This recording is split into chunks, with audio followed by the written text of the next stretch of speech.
Good evening and welcome to another video on awakentheworld.ca. My name is Garhen, and tonight we're going to be talking about death. Now, death is both real and an illusion. And I've had a lot of experience with the Grim Reaper, okay? I've died twice in this life, and I know there's been a lot of you who've asked to hear more about this story, and this is the time.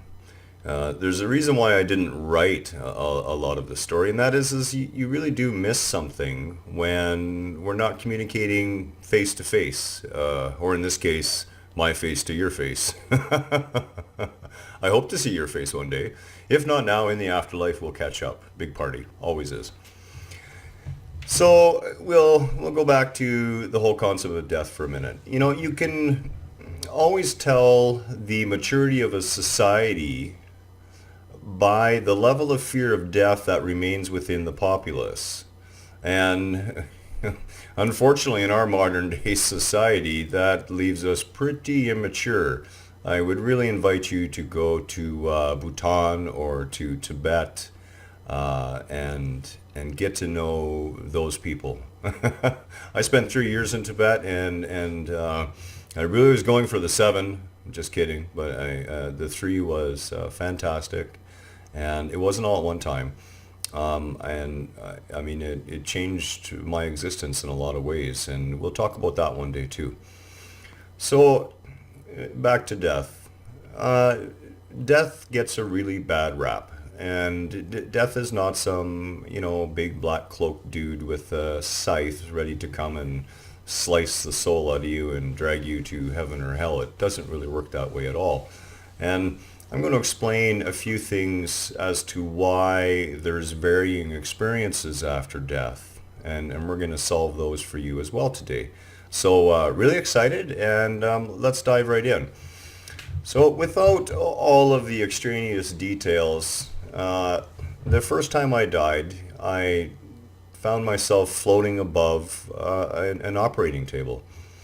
And there was a flurry of activity underneath me, of course, medical personnel running back and forth. And I didn't even recognize that it was me on the table. I really had to, think about it for a minute, that's me or not me.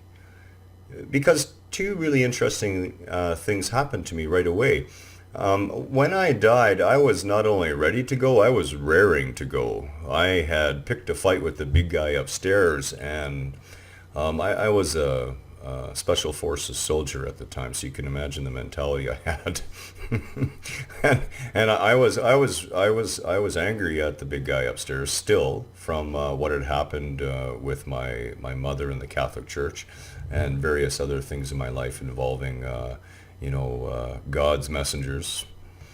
And I was literally like waiting to die and was planning to go up there and kick the crap out of God, or at least turn it into a Rambo battlefield type scenario, one way or the other. And that was my mental state when I lost consciousness for the last time.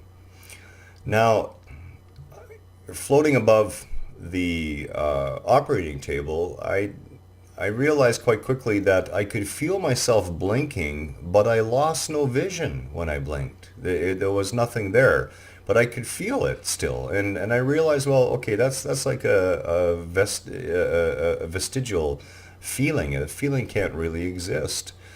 And I also realized that I couldn't actually move by any normal locomotive process involving the joints of my body. The only way I could move was to actually think myself around the room. And I got to tell you, I lost interest in my body really quick, and you will too. When death, who is nothing but the guy who runs the elevator between dimensions, okay? And he's a really nice guy, and he needs a little bit of love sent his way too, because he gets a really bad rap. When he takes you over that line, okay, you're going to not be concerned about anything in this physical realm. And there's two things that immediately happen to you. One, Your ego, which has always feared its demise, and has always feared the past, and always feared what people think about it, and always feared the future. And keep in mind that makes up about 90% of the thoughts going on in your head, of that 65,000 a day when averaged across both genders, uh, goes almost silent. But you still have that false sense of self, but it's attached to a deeper, higher self-knowing at the same time, because the ego all of a sudden has nothing else to say. So it settles right down, but it's still with you, because keep in mind, the ego is nothing more than an energy field, and that energy field is like the memory bank of your experiences, which is going to be integrated back into the whole. Your higher self carries that back with it as part of its experience. And it keeps that experience shadow with it as long as it chooses, before it chooses to reincarnate again or move on as a different type of life, whatever the case may be, okay? So here I am, and I lose interest in what's going on in this earthly realm. And in the moment I wondered to myself what could be possibly next, I saw this light begin to manifest in the corner of the operating room. And I could feel, believe it or not, as if there was wind going by me, even though I knew that it was quite impossible. I also noticed that I wasn't really angry anymore. I could still feel the leftover vibrations of it, but I wasn't, there just wasn't this thing in me anymore that wanted to march right in there and pull out the old M50 and get into a death match with God. It just wasn't there. And I was really curious about this, and I thought, okay, maybe this is that tunnel I keep hearing about. So I thought my way a little closer, and there was almost like a vacuuming effect, and I perceived a whooshing sound, although I couldn't tell you whether there was actually a whoosh or not. And that's it. I left planet Earth. Now, I was really calm. There wasn't any, it was all very matter of fact. It's like, okay, I've been here before. Even though it's like, not know what's going to happen. You're you, not you, as you're doing this. And I came into this, I can just describe it as a energetic room of luminous light and luminous energy. And this is where things get hard, because for anyone who's had a Satori experience or has died, the feeling you walk into isn't something that you can communicate. Just thinking alone about it starts up this vibration that it makes me feel like I would explode. Literally, if I let it all out, I would simply explode into a flash of white light and never use this physical form again. So I'm avoiding doing that, and I do apologize. It's a beautiful thing. I was surrounded in this presence that puts shame to the word love. And in that presence, the me that I was,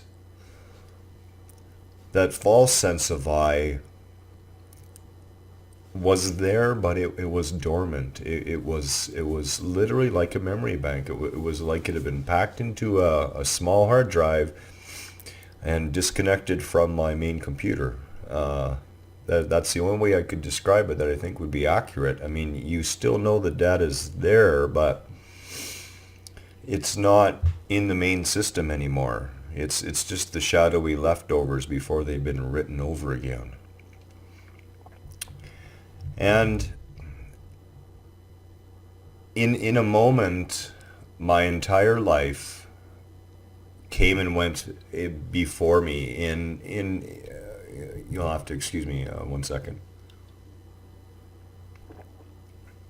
I would say watching a movie roll would be the closest thing, except it's three-dimensional and you're in the middle of it. And you aren't tuning into the words, you're tuning into the emotional states that are happening. You're tuning into the energies that are going on. And it's violent. Is the only way I can describe it. It rips through you. It is the and it shows you uh, who you've truly been.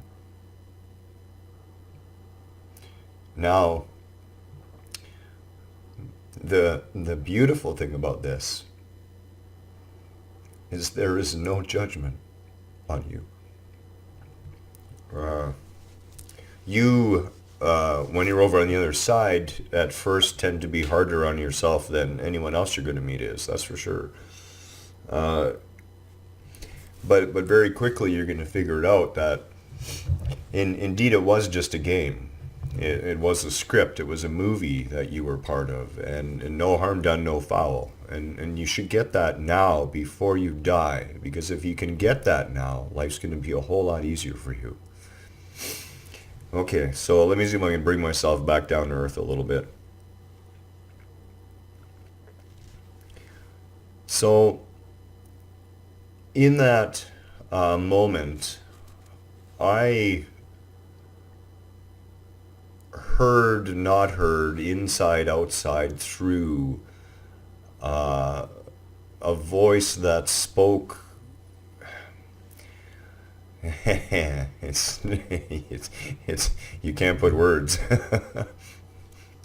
But what it did is it let me know that the truth of it was that there was never anything to fear to be here. That indeed we all chose to be here. That we're going to come here, and when I say here, I mean this physical realm, because you can pick from a huge variety of races to manifest yourself into. I remember quite a few of them now. And everything's okay. That there's no wrong. There's just growth. There's just experience. There's just the joy in the ever moving expansion of the intelligence of life itself. It's beautiful. it's moving me still all these years later. It's still hard to talk about without wanting to head back right away. Sad to say, I've probably got a lot of years left. Now, there's a lot of people who have different experiences on the other side, and this is something I want to talk about. When you are dead, but not graveyard dead, and there is a difference, okay? We ran into someone today, and we were talking about this a little bit, and she had to be paddled 5 times over the course of about a 2-minute period before she came back, and she remembers nothing. And the reason that is the consciousness hasn't actually been able to leave the body at that point. There's this, I'm not sure, maybe not, maybe not, maybe I'm going to stick around. Okay, and we're going to talk about more about why that happens later. But you do need to understand that there are no deaths that occur by accident. There are no accidents, simply none. So when you're dead but not graveyard dead, and in the first case for me, I believe the first number was 11 minutes. You arrive on the other side, like I said, with your egoic interface relatively intact. And it is that interface that allows you to interact with what you're going to run into. And it's beautiful, okay? You can choose who you want to meet. It doesn't matter. You can pick anybody. You can pick Gandhi. You can meet Jesus. You can meet someone who's still alive, even though you just died. And the reason this is true, and the reason why there's different experiences, okay, is that it's all one. The same being that manifests as Christ for the devout Christian who crosses over and loves Jesus and wants to meet Jesus is the same being who shows up as your grandmother, or as the son who you lost, or the father that you lost, or the mother that you lost, whatever the case may be. It's all the same being. Your egoic filter, and of course understand that the creative essence of the universe knows you're going back, even if you don't, is necessary for you to be able to process the experience you have and bring it back here with you, and then allow it to change your life. Because it will. It's not even a case of allowing it. It will change your life. A Satori experience or a near-death experience will forever change who you think you are and what you are. Maybe that's not the right way to put it. What it'll actually do is it will bring the truth of what you are into your conscious state of mind. And it's a profoundly different place to be. Profoundly different. So, because it still has to be filtered through your egoic filter, your experiences in a near-death experience, which isn't really a right term either, because you die, but you're not graveyard dead yet. And you're not ready to be incinerated. You are dead. And then you're brought back, or you return is a more accurate term. You return back to the vessel before it degrades too much, and you re-inhabit it and re-enliven it and carry on about your journey. That isn't luck. That isn't fortuitous circumstance. That is divine perfection. That is synchronicity. I mean, the first time I died saved my life.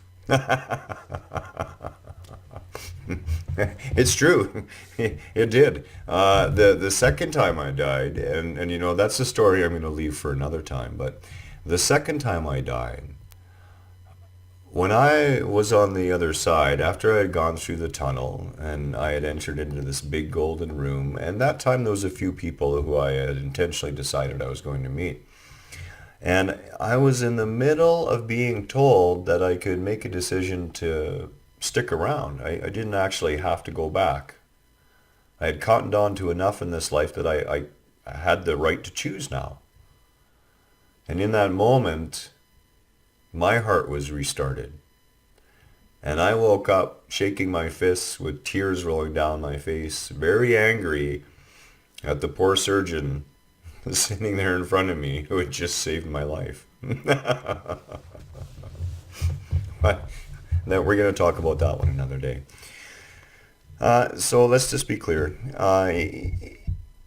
If your predominant belief system, your egoic upbringing, whether consciously or unconsciously programmed, suggests to you that it's a high likelihood you're going to meet Jesus, you're going to meet Jesus.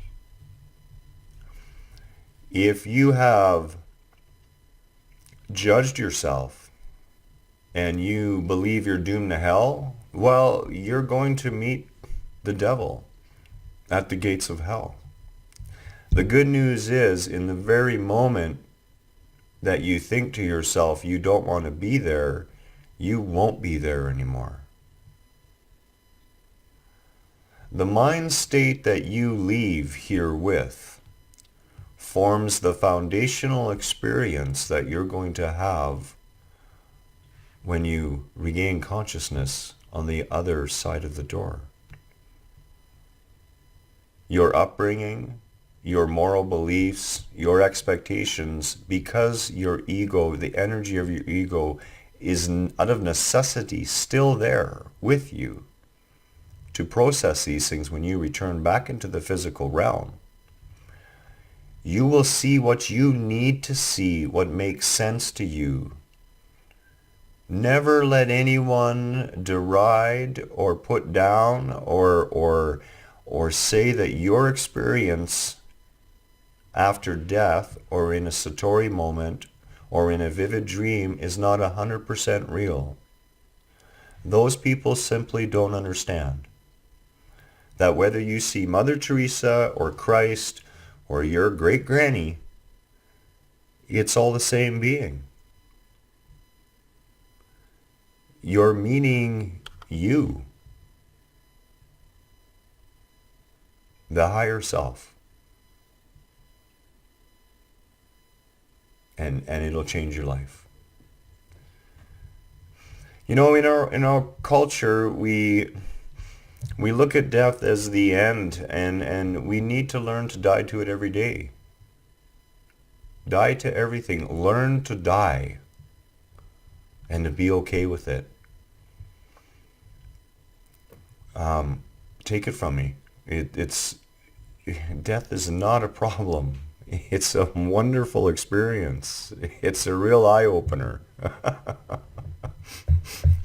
You're going to chuckle, and I want you to remember this, because when you cross over, I'm going to be hiding somewhere, just keeping an eye out, and I'm going to be watching to see if you start to smile. But you're going to have so much fun, and then you're going to come back here again. And then you're going to wake up again, and you're going to realize how much fun it was, and you're going to keep doing this over and over and over again. And that's okay. So, death. It's not our enemy. Death is our friend. The poor guy needs a little bit of love. And we should all be very grateful. Because I don't know about you, but after a while, I'm kind of sick and tired of this body. I'm looking forward to a new one. Looking forward to a new adventure. I'm still enjoying this one, and I have full plans to use it right up. But at the same time, you know, I don't know. I think I'd like to be maybe